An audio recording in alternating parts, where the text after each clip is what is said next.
माझे नाव श्रुती शिवाजी होगे। मी श्रीमती शकुंतलाबाई कांचनराव कत्रुवार विद्यालय मानवत या शाळेची विद्यार्थिनी आहे। आज मी माझा वक्तृत्व विषय तुमच्या समोर मांडू इच्छिते। माझा वक्तृत्व विषय आहे माझा आवडता स्वातंत्र्य सेनानी। असे जगावे दुनियेमध्ये आव्हानाचे लावणी अत्तर, असे जगावे दुनियेमध्ये आव्हानाचे लावणी अत्तर, नजर रोखुनी नजरेमध्ये आयुष्याला द्यावे उत्तर, आयुष्याला द्यावे उत्तर।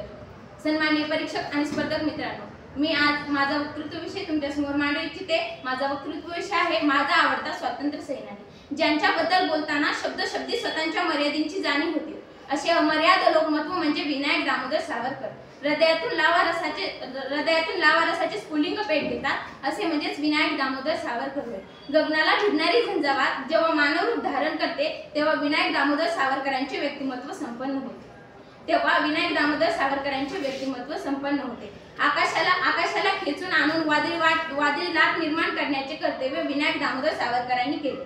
विनायक दामोदर सावरकर हे काही साधे नव्हते, त्यांच्या मनामध्ये देशभक्तीच्या प्रेमाची ओढ होती। ते म्हणतात त्या देशासाठी लढायचे आणि या देशासाठीच मरायचे, आणि त्यांचा एकच हक्क होता तो म्हणजे स्वतंत्र हिंदुस्थान, अखंड हिंदुस्थान, स्वतंत्र हिंदुस्थान, अखंड हिंदुस्थान। त्यांनी दुर्गामातेपुढे लीन होऊन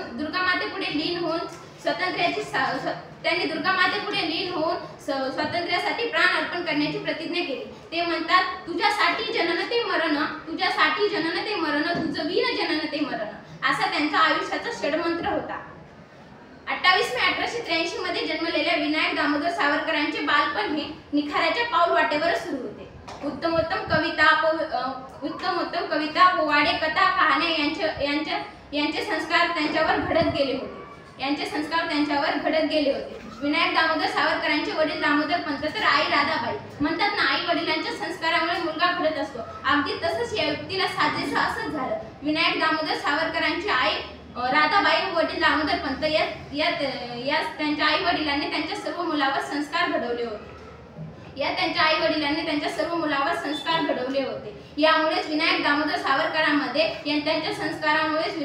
सावरकरांमध्ये वनवा निर्माण करण्याचे आणि वनव्याला अंगावर घेण्याचे त्यांच्यामध्ये सामर्थ्य होते। म्हणतात ना, इतिहास तू ओळूनी पाठी मागे जरा, इतिहास तू ओळूनी पाठी मागे जरा, झुकून मस्तक करतो त्यांना मानाचा मुजरा। अगदी ज्या वयामध्ये पुस्तकं उचलायलाही अवघड जातं ते वय म्हणजे 9 ते 8 वर्ष। या वयामध्ये अवघड प्रवृत्तीची आणि अवजड आकाराची पुस्तके विनायक दामोदर सावरकरांनी वाचून काढली। वयाच्या 10व्या वर्षी कविता त्यांच्या नियतकालिकांमधून प्रसिद्ध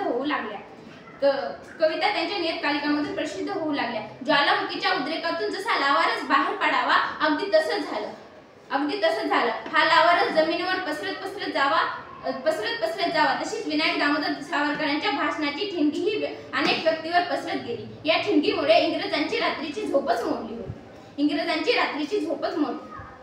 मोडली होती। परंतु इंग्रजांना रात्रीही भास होत होता त्या वनव्याचा। तो वनवा म्हणजे त्यांच्या मनामध्ये एकच होतं, स्वतंत्र हिंदुस्थान, अखंड हिंदुस्थान, स्वतंत्र हिंदुस्थान, अखंड हिंदुस्थान। हीच एक त्यांच्या मनामध्ये वाद जळत होती। त्यांच्या ओजस्वी भाषणाने आणि तेजस्वी मातृभूमीच्या प्रेमाने लोकांच्या मनामध्ये देशाबद्दल प्रेम निर्माण झाले होते। त्यामध्ये अनंत कानेरे, कृष्णा कर्वे, नारायण देशपांडे यांसारख्या थोर पुरुषांनी हसत आपल्या प्राणांची आहुती दिली। ते देशासाठी लढले ते अमर हुतात्मे झाले, सोडिले सर्व घरदार, त्या दिला सुखी संसार। विनायक दामोदर सावरकर बॅरिस्टर होण्यासाठी वलायतीचे शिक्षण घेण्यासाठी ते गेले होते। त्यावेळेस त्यांच्यावर इंग्रज सरकारविरुद्ध ब्रिटिश लेख लिहिल्यामुळे त्यांना अटक करण्यात आली। तेव्हा असं झालं की गरुडाला पिंजऱ्यात कोंडण्यात आलं आणि तिथून सिद्ध झाली ती सागर जेल। याचं कौतुक प्रत्यक्ष हनुमानरायांनीही करावं, कारण ने परत मातृभूमीला सागर प्राण तळमळला। या अजरामर गीतातून विनायक दामोदर सावरकरांचे देशाबद्दलचे प्रेम दिसून येते। मोरया जहाजाचे होल खळवळले होते, त्यामुळे त्यांनी जहाजातून मारलेली ती उडी। काळ्या पाण्याचं नाव घेताच अंगावर शहारे येतात, अगदी तसेच त्यांच्या अंगावरही शहारे आले, परंतु न डगमगता त्यांनी त्या जहाजातून उडी मारली। न डगमगता त्यांनी त्या जहाजातून उडी मारली आणि त्या जहाजातून होणारा गोळीबारही मागच्या दिशेने जहाजातून गोळीबार होत होता. तो गोळीबारही त्या गोळीचा त्यांच्या अंगाला एकही स्पर्श झालेला नव्हता. कारण त्या उसळत्या लाटालाही माहीत असावं की विनायक दामोदर सावरकरांच्या मनातील देशभक्तीची ओढ आणि देशभक्तीचे प्रेम स्वातंत्र्य प्राप्त करण्यासाठी त्यांना माहीत होतं की हिंसेचा वापर करून चालणार नाही. त्यासाठी त्यांनी हिंसेचा वापर केला नाही.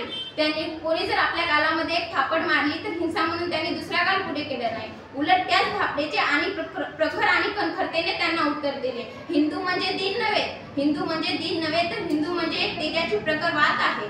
जर 1 लाख हिंदुस्थानी जेव्हा एकत्र येतात ना तेव्हा 100-200 गोऱ्या सैनिकांना काय निभावावं लागणार?